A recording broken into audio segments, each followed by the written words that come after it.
si Jade Buhoy at narito ang mga napapanahong balita. Kasunod ng pagkamatay ng isang 37 anyos na food content creator matapos ma-stroke, ay pinag-isipan ng Department of Health o DOH ang iban ang mga mukbang vlogs. Ayon kay DOH Secretary Teodoro Herbosa, ito ay isang masamang kagawian at ang labis na pagkain ay hindi ligtas para sa kalusugan. Aniya, maaari itong humantong sa obesity, kaakibat ng hypertension, mga kondisyon sa puso, non-communicable diseases at maging heart attack. Ang babala ay inilahad matapos ang pagkamatay ng mukbang vlogger na si Dongs Apatan noong ika-14 ng Hunyo matapos atakihin sa puso at makoma bago mamatay sa hemorrhagic stroke. Ayon sa DOH, sakaling makumpirma sa investigasyon nito na isa sa naging sanhi ng pagkamatay ni Apatan ang pagsasagawa ng mukbang, isusulong nito ang naturang pagbabawal sa mga local website at social media platforms. 1,000 gramo ng liquid cocaine ang timbog sa Clark matapos ang operasyon ng Bureau of Immigration at PDEA kamakailan. Para sa detalye ng balita, tunghayan ng ulat na ito. Sa magkaugnay na operasyon ng Bureau of Customs o BOC at Philippine Drug Enforcement Agency o PDEA, inaresto ang consignee ng liquid cocaine sa Clark kamakailan. Ang nasabing consignee ay nakatanggap ng 1,608 gramo ng cocaine na nagkakahalaga ng higit sa 8,500,000 piso. Samantala, ang kontrabando naman ay idineklarang mga produkto ng damit ngunit napag-alaman sa inspeksyon ng PDEA gamit ang K9 unit at X-ray na mayroon itong nakakubling droga. Ayon naman sa BOC, sasampahan ng warrant of seizure and detention ang nasabing kargamento, maging ng paglabag sa Customs Modernization and Tariff Act. Matapos ang operasyon, dumaan sa investigasyon ang suspect na isang Colombian national para sa kaukulang paglabag. Jade Buhoy, nag-uulat para sa One Media Network.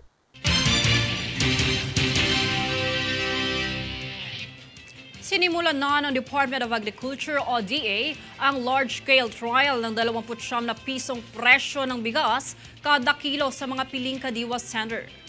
Kabilang sa Kadiwa stores ang mga bilihin gaya ng gulay, karneng manok at baboy, kung saan maaari itong ma-avail sa discounted price ng mga senior citizen, PWD, solo parents, maging ang mga 4-piece beneficiaries.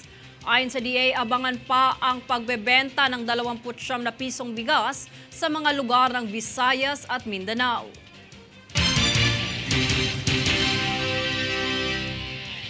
Kami ang boses ng pagbabago. Ako si Jade Buhoy at itong News Force. Sa ulo ng mga balita, mga tripulanteng Pinoy ligtas nang nakauwi ng bansa. Police General Romel Marbil, nilinaw na hindi lamang sa mga motor nakatuon ang checkpoint, 4-wheel vehicles kabilang. Suspended Mayor Alice Go, posibleng arestuhin kung hindi dadalo sa pagdinig sa Senado. Transmission test ng COMELEC sa Tawi-Tawi, tagumpay na naisagawa. Pamilya ng nasawing Pinay na itinulak sa tren sa California humihingi ng hustisya. DOH, layong ipatupad ang mukbang ban matapos mamatay ang isang food vlogger. Patas at pantay na balita, komprehensibong ulat para sa pulso ng masa. Ito ang News Force.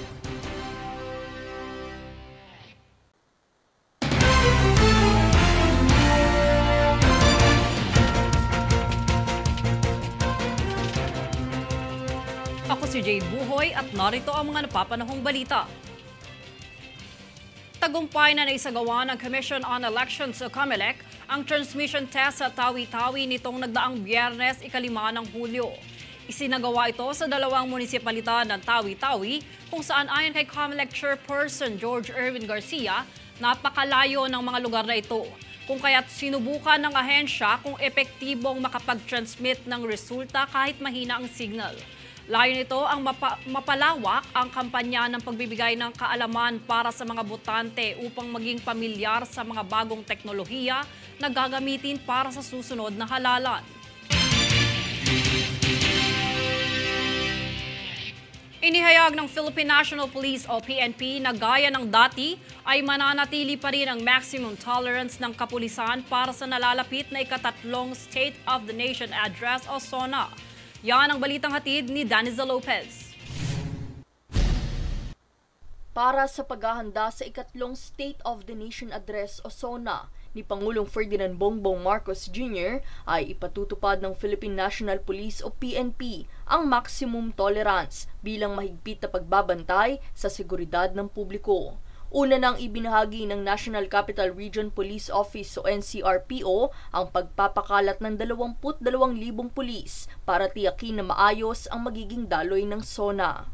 Unless we see may mga threats po, then we more na magpadadagdag pa. But right now, we don't see any threats. Sakaling maipatupad naman ang full alert, ay inilinaw ni PNP Chief General Romel Francisco Marbil na hindi ito nangangahulugang may banta, kundi para sa kapulisan na mag-antabay sa mga lugar. Sa kabila ng inaasahang mga protesta, ay siniguro naman ni Marbil na tututukan nito ang kaligtasan ng bawat dadalo. Bukod dito, patuloy ang pakikipag-usap ng PNP sa iba't ibang grupo upang ipaalam ang mga hakbang ng gobyerno na anilay epektibo sapagkat bumaba ang bilang ng mga nagrarally.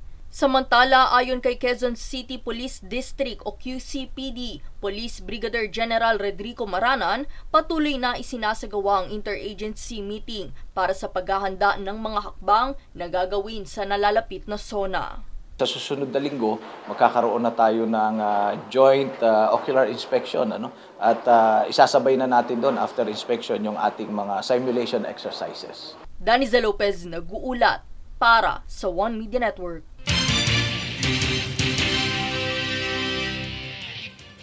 Patay sa isang enkwentro kamakailan sa Barangay Biriran, Huban, Sorsogon, ang isang mataas na pinuno ng Communist Terrorist Group o CTG laban sa operating troop ng 22nd Infantry Battalion ng 9th Infantry Division o 9ID. Kinilala ang pinuno ng CTG bilang si Jose Arnel Esteriel, nakalihim ng Bicol Regional Party Committee ng CTG Sub-Regional Committee 3 na responsable sa pangingikil at iba pang teroristang aktibidad sa Sorsogon. Samantala, lubos na nakikiramay ang pamunuan ng 9ID sa pamilya ni Esteriel at nananawagan sa mga natitirang miyembro ng CTG na isuko ang kanilang mga armas at gamitin ang reintegration program ng gobyerno para sa mga sumukong rebelde.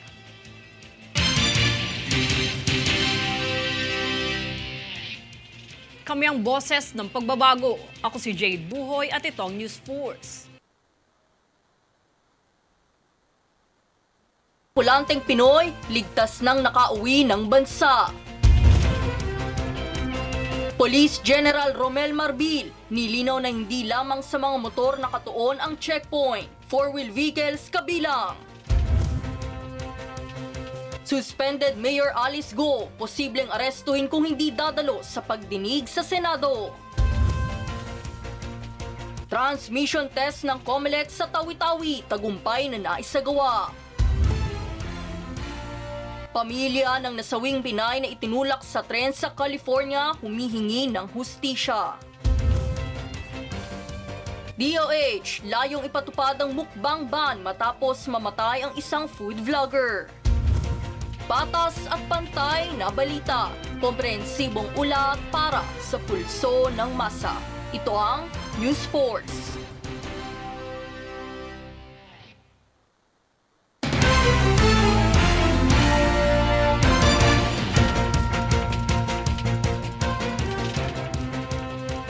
Ako si Jade Buhoy at narito ang mga napapanahong balita. Hustisya, ito ang panawagan ng pamilya ni Corazon Dandan, kinilalang Filipino-American na nasawi matapos itulak sa paparating na tren sa San Francisco, California. Nagtamo ang PhilAm ng matinding pinsala sa ulo na naging sanhi ng kanyang pagkamatay. Itinuturo ang 49 na taong gulang na suspect na si Trevor Valmont na may sakit sa pag-iisip at walang tirahan na sinasabing nakakonfine sa ospital. Ayon sa pamangkin ng biktima na si Alvin Dandan, bagamat hindi alam ng kaanak ni Dandan kung anong klaseng hustisya ang kanilang makukuha, kasuhan man nila at makulong ang sospek ay hindi na mababalik ang buhay ng kanilang tiyahin.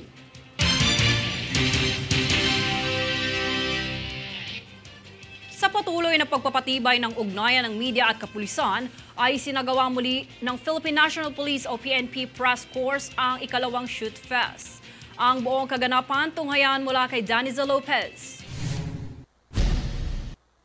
Matagumpay na naumpisa ng unang araw ng ikalawang Philippine National Police o PNP Press Corps Shoot Fest sa Quezon City Police District o QCPD Firing Range Camp na nagbibigay kamalayan sa media at publiko ukol sa pagiging handa na maprotektahan ang sarili at maging responsable sa paggamit ng baril.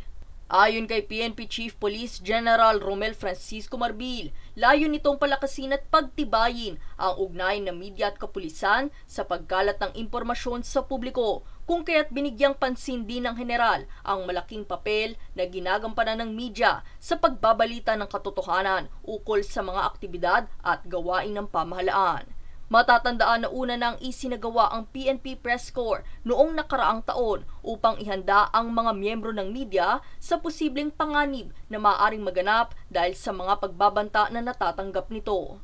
Sa kasalukuyan ay malugod na ibinahagi ni Marbil na bumababa ang insidente ng karahasan at pagpatay sa mga miyembro ng media at ang matagumpay na paglutas ng ilang kaso ng mga krimen.